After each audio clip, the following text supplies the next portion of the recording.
शंकराचार्य स्वामी अभिमुक्तेश्वरानंद माघ मेले में उठे विवाद के बाद बनारस और बनारस से प्रदेश की राजधानी लखनऊ पहुंच गए हैं। वो धर्म युद्ध यात्रा को लेकर निकले थे। 5 दिनों तक बनारस से लेकर लखनऊ के बीच ये यात्रा चली। तमाम लोगों ने यात्रा का स्वागत किया। पीठ पीछे लोग विरोध भी करते रहे जो सरकार के समर्थन में हैं, लेकिन यात्रा कल यानी 10 तारीख को लखनऊ पहुंच गई और आज यहाँ पर उनका आंदोलन शुरू हो रहा है गौ माता के संरक्षण को लेकर। जब यात्रा निकली तो लखनऊ में इस आयोजन के लिए अनुमति मांगी गई। अनुमति मिलने में 5 दिन का समय लगा, वो भी तब जब सरकार के उप मुख्यमंत्री उनके स्वागत के लिए लखनऊ में तैयार थे, स्वागत कर रहे थे। बावजूद इसके अभिमुक्तेश्वरानंद जो शंकराचार्य हैं, हिंदू धर्म के ध्वजवाहक हैं, उन्हें हिंदुत्व की ही सरकार में और हिंदुत्व की बात करने वाले मुख्यमंत्री भगवाधारी मुख्यमंत्री योगी आदित्यनाथ के कार्यकाल में उन्हीं की सरकार में अनुमति लेने में इतना समय लग गया। और अनुमति भी मिली तो कैसे? शर्तों के साथ। 26 शर्तें लगाई गई हैं जिनका पालन करना इस आयोजन समिति यानी जो शंकराचार्य अभिमुक्तेश्वरानंद आंदोलन कर रहे हैं, इसकी समिति की जिम्मेदारी है, यानी अभिमुक्तेश्वरानंद सरस्वती की जिम्मेदारी है। शंकराचार्य हैं, गौरक्षा के लिए आंदोलन कर रहे हैं और ये गौरक्षा के आंदोलन से ज्यादा अपने सम्मान का भी मामला है, क्योंकि जब माघ मेला में वो मौनी अमावस्या के दिन स्नान करने संगम तट पर अपने रथ से जा रहे थे तो प्रशासन ने उन्हें रोका था। रोकने के बाद विवाद बढ़ा था, बटुकों की चोटी खींची गई थी और ये विवाद बढ़ते बढ़ते अब गौरक्षा के नाम पर, या कह लीजिए कि चूंकि वो लगातार गौरक्षा की बात कर रहे थे तो उसके नाम पर आंदोलन में बट गया है। अब अभिमुक्तेश्वरानंद सरस्वती गौ सेवा से जुड़े कार्यक्रम को लेकर जब लखनऊ में पहुंचे तो उनको कार्यक्रम करने के लिए हरी झंडी जब मिली तो उसके पहले 26 शर्तें लगा दी गई। और ये शर्तें क्या हैं, इनके बारे में हम आपको बताएंगे कि किन शर्तों के साथ आज यानी 11 तारीख को वो वहां पर कार्यक्रम कर रहे हैं। पहली शर्त है, धर्म, जाति, संप्रदाय और भाषा के विरुद्ध भड़काऊ भाषण नहीं दिया जाएगा। ये इसलिए नहीं दिया जाएगा कि अभिमुक्तेश्वरानंद सरस्वती शंकराचार्य हैं, ये उनका काम नहीं है, ये काम नेताओं का है और नेता इसे बखूबी कर रहे हैं। नेता इस तरह के भाषण देने में पीछे नहीं हटे हुए हैं, इसलिए आप धर्म की बात करिए, आपकी जिम्मेदारी इनकी नहीं है, आप भड़काऊ भाषण नहीं देंगे। इसके लिए नेता बैठे हुए हैं जो समय समय पर देते रहे हैं। किसी भी राजनीतिक दल और धार्मिक व्यक्ति के खिलाफ अमर्यादित या विद्वेषपूर्ण भाषा का इस्तेमाल नहीं होगा, यानी कि अब कालनेमी नहीं बोल सकते हैं, क्योंकि कालनेमी बोलने पर इसके आधार पर रोक लग गई है। क्योंकि जिसे आप इशारों में कालनेमी कह रहे हैं शंकराचार्य महोदय, वो उत्तर प्रदेश के मुख्यमंत्री हैं और राजनीति से जुड़े हुए हैं, धर्म के ध्वजावाहक वो भी अपने आप को बताते हैं।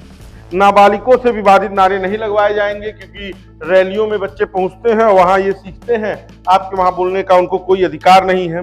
चौथी जो है, सीमित संख्या में मिलेगी वाहनों को प्रवेश की इजाजत, यानी कि जो कार्यक्रम स्थल है उसके अंदर सिर्फ सीमित संख्या में ही वाहन जा सकते हैं। आप कोई नेता नहीं, विधायक, सांसद नहीं कि आपका काफिला जाएगा। यातायात बाधित नहीं किया जाएगा, ये भी काम सिर्फ नेताओं का है, ये भी आप नहीं करा सकते। पारंपरिक ध्वजदंड के अलावा कोई भी घातक वस्तु नहीं ले जा सकते, क्योंकि आपका धार्मिक कार्यक्रम है।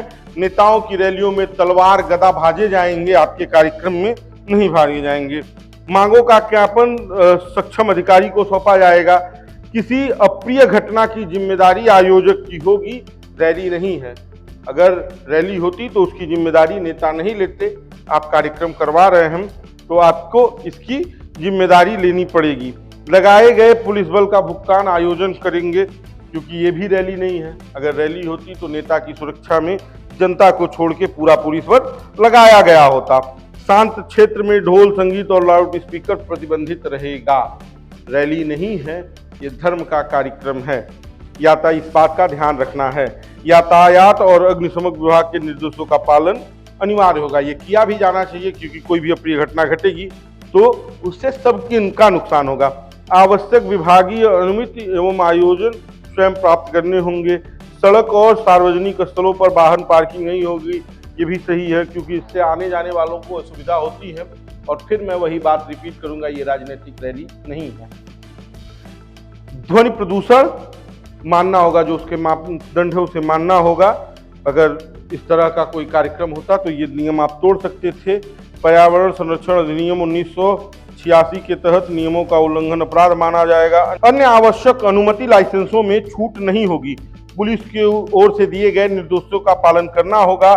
ध्वनि का स्तर है उसे निर्धारित सीमा से अधिक नहीं बजाना होगा। आतिशबाजी, हथियार, हर्ष फायरिंग पूर्णतः प्रतिबंधित होगा। पंडाल की ऊंचाई कम से कम 3 मीटर होगी, इससे ज्यादा नहीं हो, इससे कम नहीं हो सकती। पर्याप्त निजी सुरक्षा जो इनके प्रोटोकॉल हैं उनका पालन करना होगा। उसके अलावा रात 10 बजे से सुबह 6 बजे तक ध्वनि प्रसारण पर प्रतिबंध होगा। किसी भी प्रकार का अन्य शुल्क स्थान का यह आयोजन समिति स्वयं देगी। जुलूस या शोभा यात्रा की अनुमति नहीं होगी। किसी भी शर्त का उल्लंघन करने पर स्वतः यह कार्यक्रम निरस्त माना जाएगा। यह जो अनुमति है वो निरस्त मानी जाएगी। और उसमें सबसे बड़ी जो शर्त रखी गई है वो है कोविड-19 गाइडलाइन का पालन करना होगा। किसी भी चुनावी रैली, किसी भी प्रकार के अन्य कार्यक्रमों के लिए शायद अब इस गाइडलाइन को मानना अनिवार्य नहीं है। कोविड-19 को लेकर जो गाइडलाइंस हैं कि आप 2 मीटर की दूरी बनाएं, मास्क लगाएं, ये किसी अन्य आयोजनों में नहीं मान्य है। लेकिन इसमें इसे विशेषकर निर्देशित किया गया है। 26 शर्तों में कोविड-19 की गाइडलाइन को भी मानने के लिए कहा गया है। अब शंकराचार्य स्वामी अभिमुक्तेश्वरानंद सरस्वती लखनऊ पहुंचे हैं, राजधानी पहुंचे हैं, अपनी धर्म यात्रा को लेकर पहुंचे हैं। और उससे भी बड़ी बात यह है कि जो धर्म के लिए इन्होंने ये यात्रा निकाली है, कह लीजिए कि गौ रक्षा के लिए जो यात्रा निकली हुई है, अब इसमें सरकार में भी 2 फाड़ है। सरकार का एक धड़ा, जिसे कह लीजिए कि केशव प्रसाद मौर्य और तमाम मंत्री जो अभिमुक्तेश्वरानंद सरस्वती के साथ जुड़े हुए हैं, वो एक धड़ा है। और दूसरा योगी आदित्यनाथ, जो खुद भगवा वस्त्र में हैं, धर्म की बात करते रहे हैं, हिंदुत्व की बात करते रहे हैं और हिंदुत्व को आगे लेकर चलने की बात करते रहे हैं, वो अभिमुक्तेश्वरानंद सरस्वती के खिलाफ है। या ये कह लीजिए कि योगी आदित्यनाथ की सरकार के खिलाफ अभिमुक्तेश्वरानंद सरस्वती का बार बार मुखर होना इस बार उन्हें योगी आदित्यनाथ के खिलाफ कर दिया है। और सबसे बड़ी बात यह है कि जिस जगह पर यह आयोजन लखनऊ में हो रहा है, वहाँ पर जो कार्यक्रम स्थल की बुकिंग है उसके लिए 4,63,000 रुपये एक दिन जीएसटी सहित, जीएसटी के साथ इस स्थान का भुगतान करना, स्मारक का भुगतान करना है। अगर यहाँ पर आपको रहना है तो इसके लिए करना है आपको इसका भुगतान। और ये कार्यक्रम आयोजन अभिमुक्तेश्वरानंद सरस्वती गोरक्षा के लिए कर रहे हैं और कह रहे हैं कि जो गो भक्त होगा, जो गो सेवक होगा, जो गोरक्षक होगा, वो इसमें आएगा, सहयोग करेगा। यानी कि सरकार ने जब शर्तों के साथ अनुमति दी है तो सरकार पर भी सवाल है। अब देखना है कि आगे क्या होता है, इस आंदोलन से क्या लाभ होते हैं। आप देखते रहें बेधड़क खबर, अपनी राय हमें जरूर दें, बताएं अभिमुक्तेश्वरानंद सरस्वती की इस यात्रा के बारे में, इस आंदोलन के बारे में आपके क्या विचार हैं और सरकार की इस रवैये पर आप क्या कहते हैं। बाकी का हमें देखते रहें। मैं था आपके साथ शशांक, हमसे जुड़ने के लिए बहुत बहुत धन्यवाद।